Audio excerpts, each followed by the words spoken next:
매일 쳇바퀴 돌아가는 이놈의 인생살이, 그리고 반복되는 일상들, 오늘따라 왠지 어깨마저도 천근만근이다.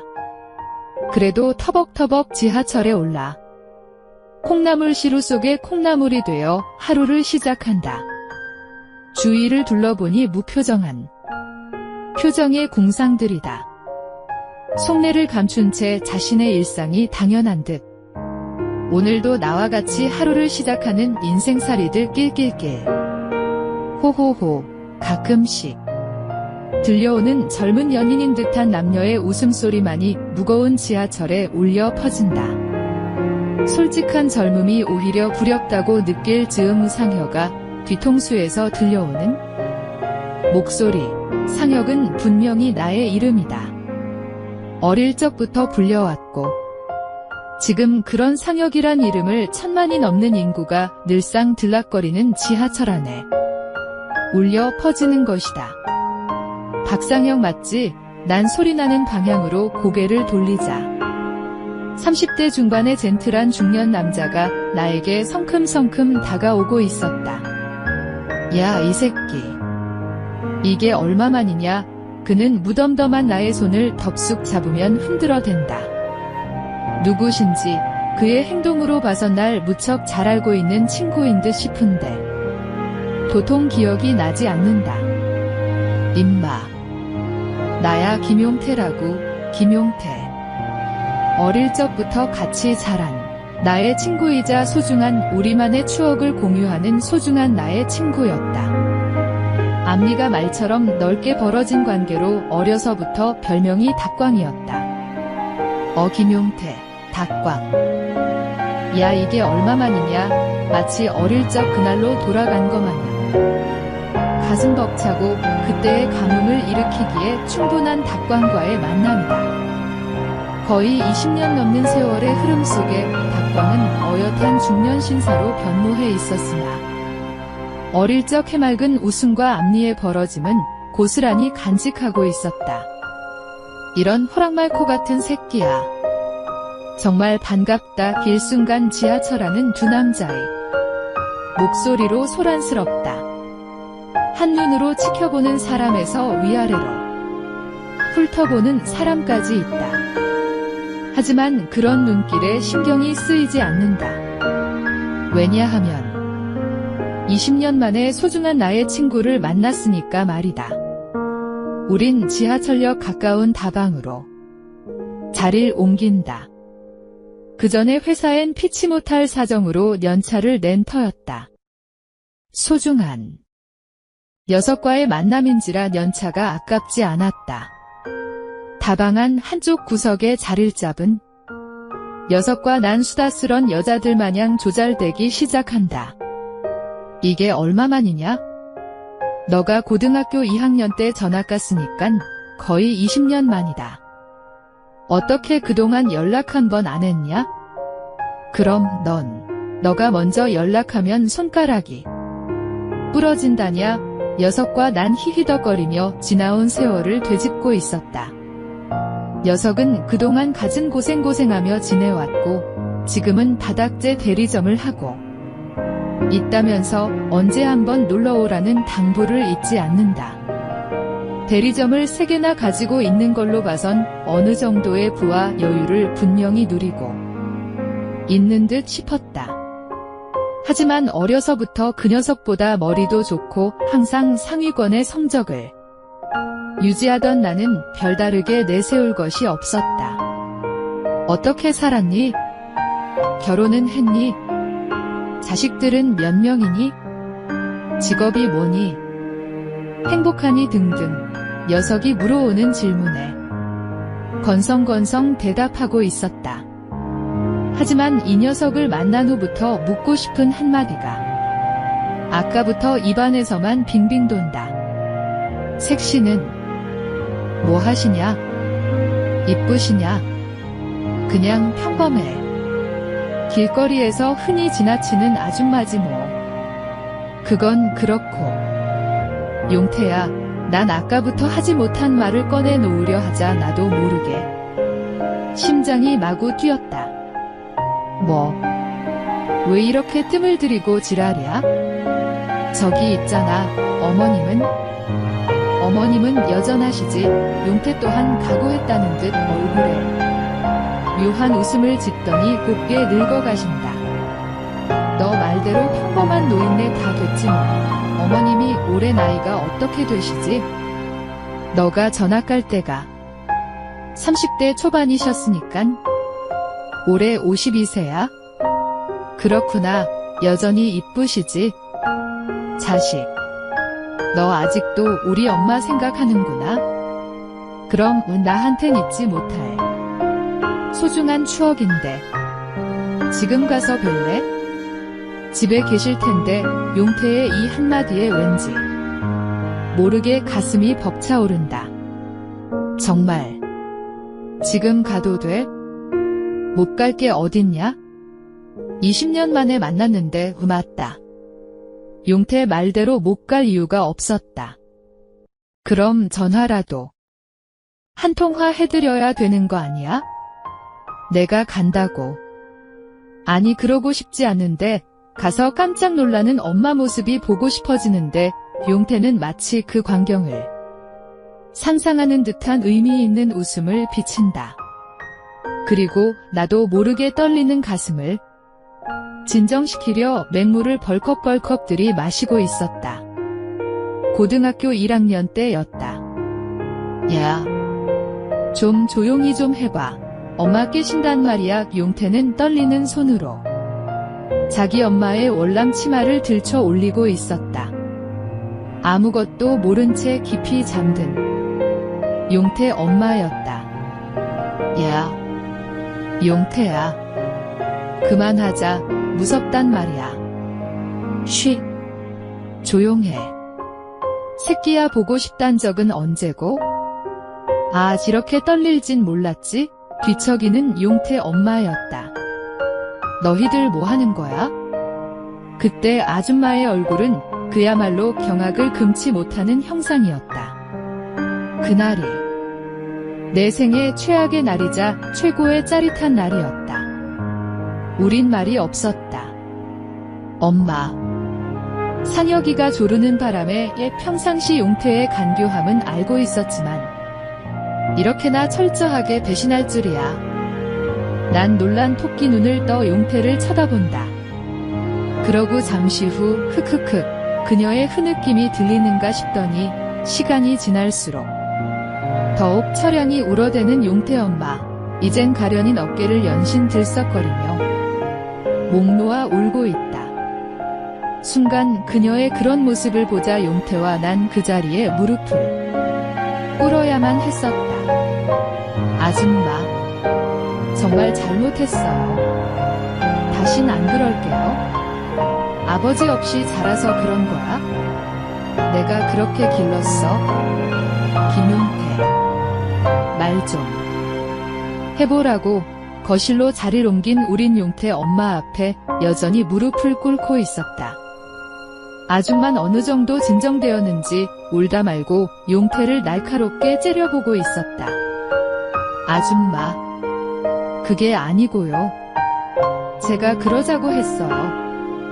용태는 아무 잘못이 없어요. 어쩌랴. 이대로 숨죽이고 있다간 수습은커녕 용태 녀석은 거의 사망인 것이다. 박상혁, 넌 이제 집에 가. 아줌만 단호했다. 아줌마, 내 말 안 들리니? 집에 가란 말이야. 난 그날 그렇게 용태 집을 빠져나와야 했지만 뭔가 뒷맛은 개운치가 않았다. 다음날 용태는 종아리엔 촘촘히 핏자국이 아로 새겨져 있었다. 그 사건 이후 난 조마조마한 맘이었다. 뻔질나게 드나들던 용태 집엔 한 번에 발걸음도 하지 않았고 가끔씩 용태 엄마를 골목에서 마주치기라도 하면 애써 딴전을 부리며 걷곤 했었다. 하지만 여전히 아름다운 용태 엄마였다. 그런 그녀를 볼 때면 그날 일이 후회스럽지 않았다. 왜냐하면 그날 이후 난 그녀를 생각했다.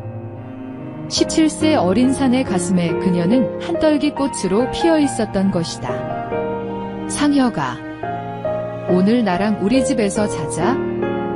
너희 집에. 덜컹. 용태 아파트 현관문을 열어젖히자 7월의 한증막 같은 열기가 일순간 뿜어져 나온다. 용태 엄마 방에서는 빈 선풍기가 쉴 새 없이 돌아가고 있었고 용태 엄마의 모습은 보이지가 않았다. 용태는 자기 방으로 갔고 그때 화장실 문을 열고 나오는 용태 엄마였다. 안녕하세요. 뛰는 심장을 제대로 진정시키지 못한 채 불쑥 튀어나온 인사말이었다. 저녁은 먹었니? 네, 먹었어요. 그녀는 말없이 골똘히 생각에 잠긴 듯 싶었다. 상혁아, 내가 너에게 할 얘기가 있으니 내 방으로 가자. 난 용태 엄마를 따라서 방으로 들어갔다. 상혁아, 너 나를 여자로 생각하고 있니? 난 대답을 못했다. 아줌마, 그녀는 야릇한 웃음으로 나를 쳐다보고 있었다. 뭐 하고 있어? 얼른 이리 오지 않고? 상혁아, 내가 우리 상혁이가 이렇게 큰지도 모르고 아직 어린애 취급만 했으니 내가 우리 상혁이에게 줄 수 있는 최고의 선물을 주고 싶어. 친아들 같은 상혁이 이잖아. 아줌마, 그녀는 이미 결정을 굳힌 듯하다. 나도 모르게 발길을 옮겨놓는다. 상혁아, 이리 와. 괜찮아. 그녀는 엷은 미소를 띠며 나를 쳐다보았다. 친구의 어머니란 일륜적 가치관은 이미 사라진 지 오래였다. 그 일이 있은 후로 난 용태네 집을 자주 들락거리면서 그녀를 만났다. 너무나도 짜릿한 경험이었고 황홀했던 순간이었는데 그로부터 1년 후 용태와 그녀는 갑자기 이사를 간다며 나를 떠나갔고 우리들의 관계도 종지부를 찍어야만 했다. 딩동, 용태 녀석의 집은 이름만 들으면 금방 알 수 있는 최고급 아파트였다. 누구세요? 안에서 들려오는 여자의 목소리. 순간 가슴 한구석이 철렁 내려앉는다. 그런 나의 모습을 물끄러미 쳐다보던 용태가 피식 웃어 보인다. 긴장되니? 그럼 짐마. 20년 만에 처음으로 뵙는데 문이 열리고 우릴 맞이하는 낯선 여자. 용태 엄만 아닌 것 같고 용태 마누라치곤 너무 늙었고. 누구시냐? 용태야. 간병경 가정살림 해주시는 분이야? 간병. 일단 좀 앉아라. 거실 소파에 앉으며 주위를 두리번거린다. 38평 아파트에 멋있는 집안 인테리어며 가구들. 용태가 많이 출세했음을 단적으로 보여주고 있었다. 야, 너 돈 많이 벌었구나? 새끼 부럽냐? 부럽긴. 좋다. 친구가 이렇듯 출세했는데 뿌듯하다 임마. 계속 주위를 두리번거리자 가족 사진인 듯 커다란 액자가 눈에 보인다. 용태와 어머니 그리고 낯선 여자? 용태와 어머닌 20년 전 그때의 모습이었지만 낯선 여잔 누군지 기억이 나지 않는다. 나이는 고등학생 정도 되었음직한데 왠지 모르게 낯이 익다. 야, 도둑 장가 간 거 아니야? 요즘 원조교제니 뭐니? 떠들던데. 아니야 임마. 나 결혼 아직 안 했어. 그럼 저기 저 여잔 뭐야? 난 액자를 가리킨다. 아, 그거 무슨 말을 하려다 말고 주춤거리는 용태였다. 임마, 엄마 보러 왔음. 엄마부터 봐야지. 다시 말을 돌리는 용태였다. 그러나 지금 이 순간 액자 속 여자의 존재보단 용태의 어머니가 너무나도 보고 싶었다. 너무나 간절히 보고 싶은 것이다. 어머닌 어디 계시냐? 급했나 보구나. 따라와. 용태는 소파에서 일어서더니 한쪽 방문을 노크하며 열고 들어선다. 나 또한 용태를 뒤쫓아 20년 동안 소가리한 그녀에게로 다가선다. 엄마. 상혁이 왔어. 상혁이 알지? 20년 전 상혁이 말이야. 용태의 손엔 70이 넘어 보이는 늙은 노파가 허연 이를 드러낸 채 가쁜 숨을 몰아쉬며 나를 쳐다본다. 야, 우리 엄마 좋은가 보다. 오랜만에 상혁이 보니깐 그녀는 몸을 제대로 가누지도 못한 채 흐느적거리고 있었다. 임마 뭐해? 엄마야. 인사드려. 뻘쭘히 서 있는 나에게 용태는 어서 인사를 드리란다. 난 가까이 다가가 그녀를 찬찬히 뜯어본다. 굵은 주름살에 형체를 알아볼 수 없으리만큼 야윈 팔과 다리, 하지만 어렴풋한 그녀의 모습이 보인다.